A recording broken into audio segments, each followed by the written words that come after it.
अस्सलामु अलैकुम वरहमतुल्लाहि वबरकातुहू। मैं मोहम्मद इम्तियाज़ बलावी। मौजूद नाज़रीन, कुछ दिनों पहले हमने हज़रत मौलाना पीएम मुज़म्मिल साहब के ताल्लुक़ से एक वीडियो अपलोड किया था, जिसमें बताया था कि मौलाना पीएम मुज़म्मिल साहब ने हज़रत जिब्रील अलैहिस्सलाम की शान में ऐसी बात कही है, उनको तौबा करनी चाहिए।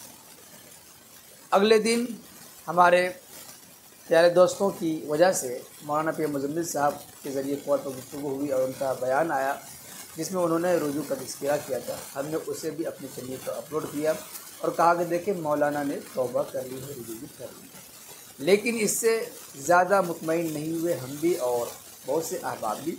उनका कहना था भाई ये तो तज़किरा कर रहे हैं कि उन्होंने किसी वक्त में तौबा की है, किसी वक्त में रुजू किया है, लेकिन उसकी कोई तफसील नहीं, कोई वजाहत नहीं है। इस तरीके से नहीं होगा, कुछ और तफसील होनी चाहिए। तो माशाल्लाह हमारी भी तमन्ना थी कि मौलाना साफ सरी अल्फाज में वजाहती बयान गुफ्तगू कर दें तो अच्छा होता। माशाल्लाह हज़रत वाला ने कल जुमे के प्रोग्राम में तकरीबन आधे से ज़ायद वक्त इसी में सर्फ किया है और अपनी बात मुकम्मल वजाहत से रखी है। हज़रत वाला ने साफ अल्फाज में तौबा, रुजू, जो भी अल्फाज और जो भी बात आप कह सकते हैं या हम कह सकते हैं, मौलाना ने खुले दिल से तमाम बातें कही हैं।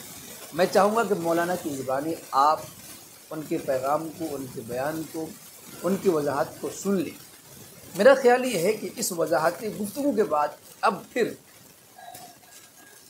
और मुतालबा करना कि अभी तफसील नहीं हुई, इस एंगल से करो, इस एंगल से करो, ये हसद के अलावा और कुछ भी नहीं है। क्योंकि मौलाना ने जिस दर्द और कर्ब के साथ बयान दिया है और जिस तरीके से वजाहत की है, इस वजाहत के बाद मुझे नहीं लगता कि अब मज़ीद वजाहत करने की ज़रूरत है। और अगर कुछ और भी रह जाए, आप चाहते हैं कि इस एंगल से या इस बारे में सवाल हो जाए, तो आप कमेंट बॉक्स में लिखिए। इंशाअल्लाह अगर आपकी बात माकूल हुई तो आपकी बात मौलाना तक पहुँचाने की कोशिश करो। तो आप मौलाना पीएम मुज़म्मिल साहब के उस वजाहती गुफ्तगू को समाअत फरमा लीजिए और खूब शेयर कीजिएगा। क्यों? इसलिए कि पहले वीडियोज़ को भी हमने शेयर करने की अपील की थी, बहुत से लोगों ने उसे वायरल भी किया और शेयर भी किया। मैं चाहता हूं कि ये वीडियो भी उन हजरात तक पहुंच जाए जिन्होंने पहले वीडियो को देखा है, या उन तक मेरा वीडियो पहुंच जाए। शुक्रिया, जज़ाकल्लाह। अस्सलामु अलैकुम वरहमतुल्लाहि वबरकातुहू। और हमको इस बात का उस वक्त एहसास हो गया था, क्योंकि जज्बाती तकरीर कर रहे थे हम ही नहीं तमाम उलमा कर रहे थे। वक्त भी हमारा बहुत ज़्यादा अल्हम्दुलिल्लाह दिया गया था और अटैकिंग तकरीर के लिए इस आदिश ही को याद किया जाता है और हमने दिफाई सूरतें बयान कर रहे थे। हमको कहते वक्त ही जुमला अदा होते ही एहसास हो गया। उस वक्त हमारे इस इलाके के उलमा भी थे। बाद में इस बात पर चर्चा हुआ, अकरम याद होगी बात आपको, वाहिद याद होगी बात आपको, और महबूब याद होगी, मुजाहिद याद होगी। हमको मलाल ही मलाल था, हमको वो जुमला नहीं कहना था। कहना तो ये था, बॉर्डर पर हमको खड़ा करो, उलमा को खड़ा करो, तलबा को खड़ा करो।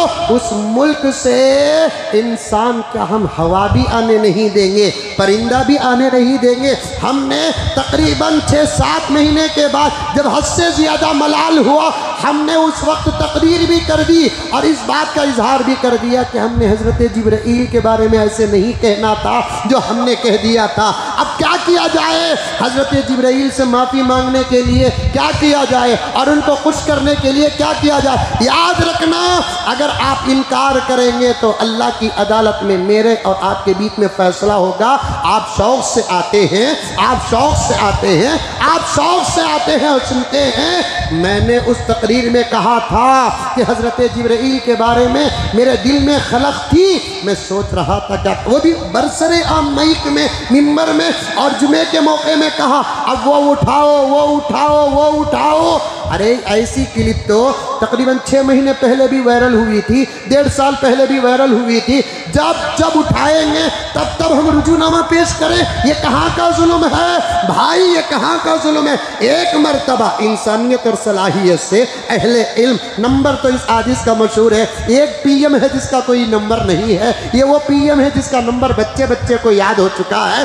आप फ़ोन कर लेते, अदब के साथ फ़ोन कर लेते, एहतराम के साथ फ़ोन कर लेते। हमारे अपने क्या, यहाँ तक कि एक बरेलवी आलिम दीन जिसके पास इल्म होता है वो किसी भी मसलक में क्यों ना हो वो बड़ा ही होता है। एक बरेलवी आलिम साहब ने मुझे फ़ोन किया और बराबर अपनी पहचान पेश कर दी। कुछ पहचान होती है जिससे हो जाती है। मौलाना मुज़म्मिल बोल रहे हैं? जी हज़रत मैं बोल रहा हूँ, मैं फला और फला बात कर रहा हूँ। जी आपके बारे में ऐसा मैंने सुना है, ये क्या है? मैंने कहा कि हज़रत ये 2019 की बात है, इस पर हमने जुमे में बात भी कर दी है। तो फ़ौरन बात काटते, रुजू कर लिया आपने? हाँ रुजू कर लिया। तो रुजू कर लेना तो ये बड़ों का ज़र्फ होता है।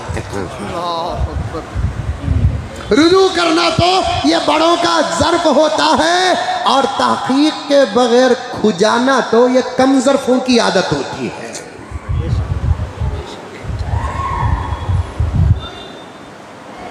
रुजू हो गया, बात कट कर दिया, मुझे बात आगे बढ़ाने भी नहीं दिए। वो दूसरे हालात पर बात करते रहे और मोहब्बतों को पेश करते रहे। हो गई बात, गुस्सा ख़त्म। ये ज़र्फ़ कैसा है?